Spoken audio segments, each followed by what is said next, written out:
Hello and welcome to this week's coffee vlog. It's now March the 24th and it's a Thursday, so that's a bit of a change, isn't it? It is of course Easter weekend this weekend, so it's a bank holiday tomorrow, Friday. So I'm doing the vlog a day early because obviously I won't be travelling back from work tomorrow to do it, and I won't get a chance during the day anyway because I'll have significant others around all the time. So the weather has taken a nosedive, and also I've taken a bit of a nosedive myself yet again. Came down with some mystery illness, started Tuesday, and it was pretty grim yesterday, to be honest. I was aching and just suffering badly, and I had a headache since Tuesday night. Still got the headache. I've just never known a headache last so long. It's right up there, just throbbing away nicely at me. Achy all day yesterday. I was in bed early again last night, and I changed the t-shirt I was wearing in bed at 3 AM because it was wringing wet. I'd sweated out whatever I got. I put another one on, and when I got up this morning at 6:45, that one was also wringing wet, just sweating through it. So goodness knows what I've picked up, what nasty lurgy I've got. But yeah, it's not been doing me any favours, I'll tell you that. Anyway, on to more exciting things. So it's been the week of the Apple events, which was on Monday. Foxed me. I was expecting it to be Tuesday. It was Monday, and then it double foxed me because it was on at 5 o'clock and not 6. Obviously because of the time differences. I think the clocks do change it this weekend for us, actually. But anyway, so the Apple event, and yeah, it was kind of underwhelming, to be honest. I mean, I didn't really know what we were going to expect in the first place, and as it was, you know, we got a bit about Apple and their amazing yak-saving recycling facilities, which is, you know, it's good for yaks, and how they're saving the planet with their ecologically sound, environmentally friendly processes for the production of all their many devices, which is lovely. And then the research kit and health kit, which still seems a great idea if it gets used. Now, is it getting used? Who knows? They like to bang on about it a lot, but we don't actually get much sort of data about how much uptake there's been from the medical community for you know, actually making use of these features. So, you know, it's not going to be that great if no one actually uses it, or like 1 or 2 people. So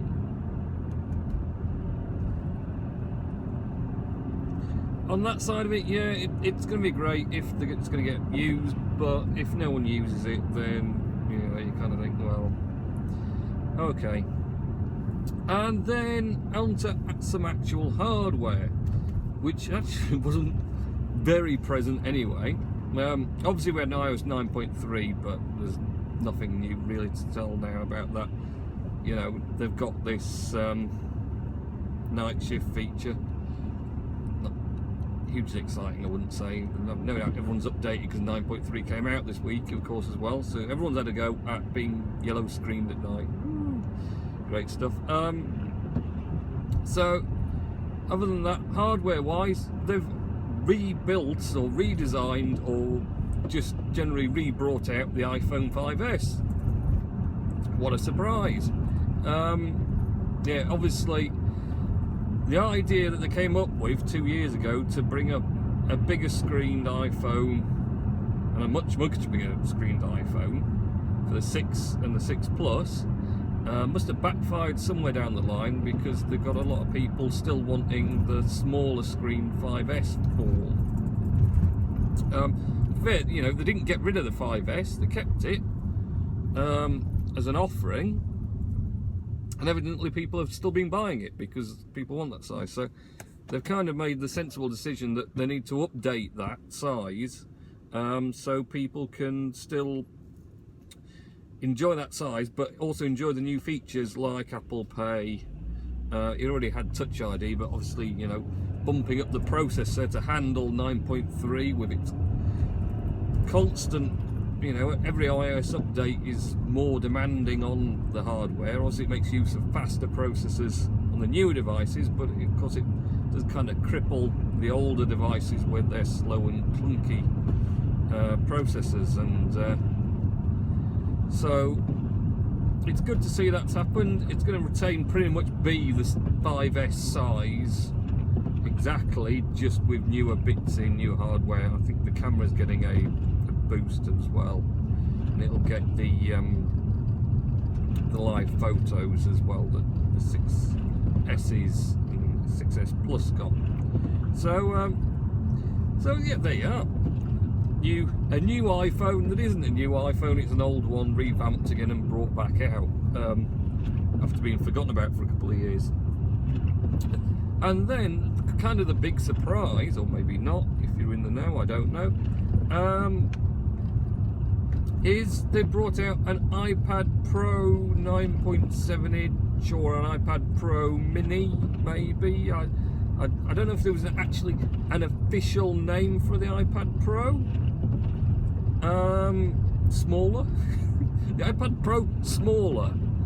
Yes, they brought out a 9.7 inch version of the iPad Pro, which is a very strange idea, because, you know, the idea of the iPad Pro I got will do a big 12-inch tablet, massive tablet, for professionals to draw on, and we'll have this pen for it and whatever else. And, you know, you got this idea that it's going to be a big powerhouse tablet, but now they've gone and put that into a 9.7 inch form, and you kind of, well, you know, the people who are going to have the big one are going to get the big one.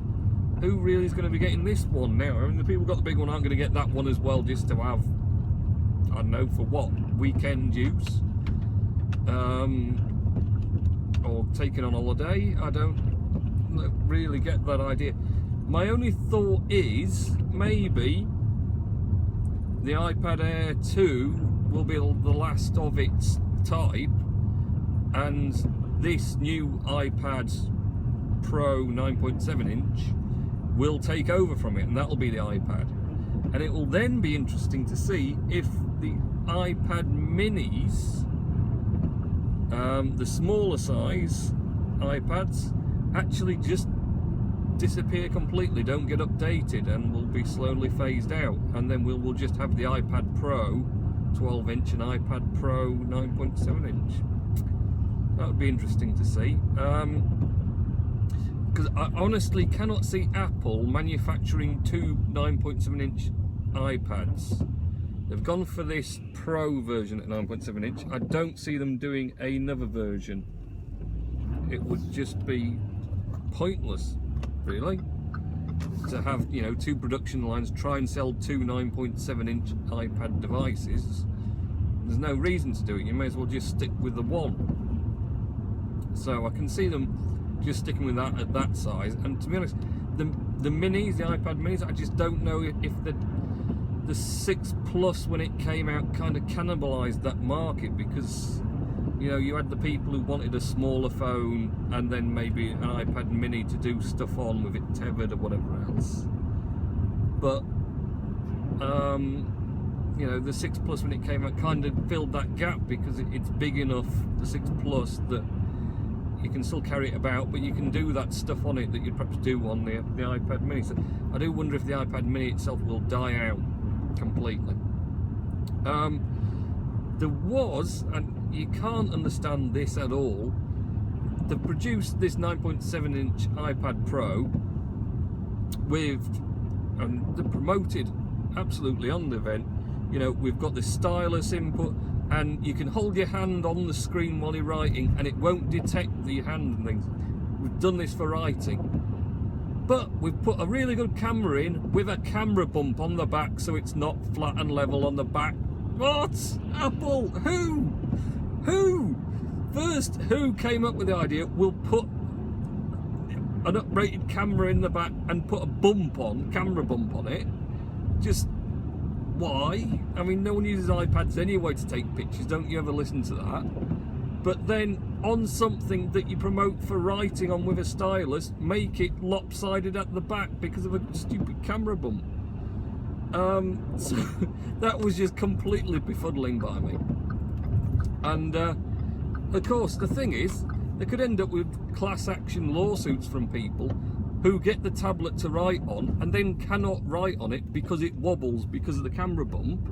So it's not fit for purpose. They say it's to write on with the stylus, but you can't unless you buy a case to level it out at the back, in which case Apple should be shipping them with a case to level it out at the back from the start to make it functional for what they want to do with it.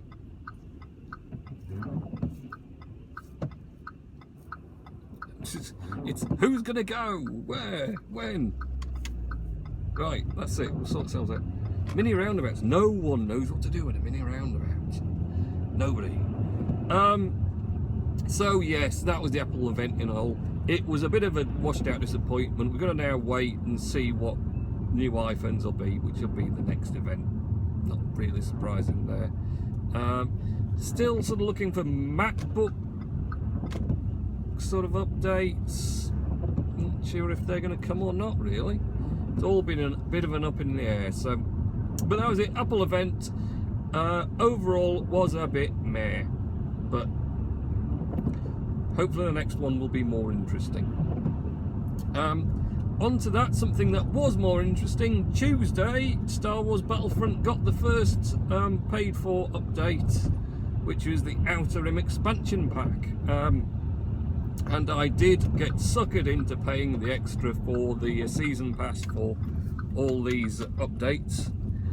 But actually, I mean, the quality of you get 2 maps, and so this update has 2 new maps, and also we've got 2 a new hero and a new villain, so 2 new characters, which are Greedo and Num, which in itself is great because Youngest been wanting to get hold of Num as a character costume for the Rebels for some time,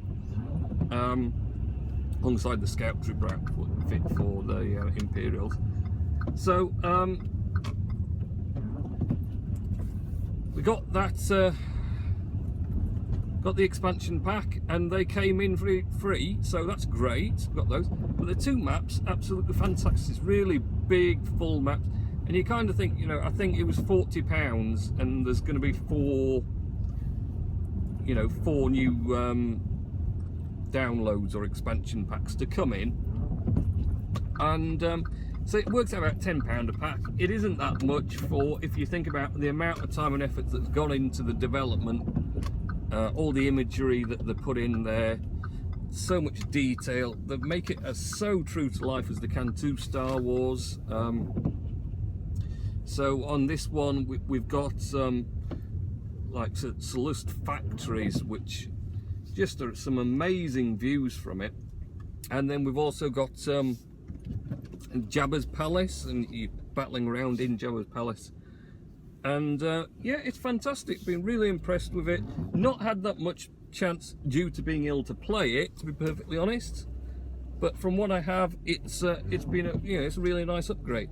And they are including bits and pieces for people who haven't paid for the update. So some of the features, like some of the guns and things, will be coming through to people who haven't paid for the season pass. But so yes, so got that early because I subscribed to the full yearly one. You can buy each individual one, but I think it's not available if you're buying it individually till next week. And of course, it works out cheaper if you buy the whole lot. And really, I had to buy the full thing because I don't think it's the next one. It's the one after. There's going to be the Death Star, and that's going to be a great map, I think. The Death Star is, and if they're going to keep putting in new heroes and villains each one as well, that's going to be interesting. It'll be nice to see some updates and some new people in there to fight as. So yeah, all good. I'm off now to go and suffer in silence. Enjoy your Easter weekend. Don't eat too many eggs. And it probably won't be myself at all. But I know some people will be in our household, but I won't be. So enjoy your Easter weekend, a new short week next week, presumably, if everyone's on bank holiday breaks or whatever.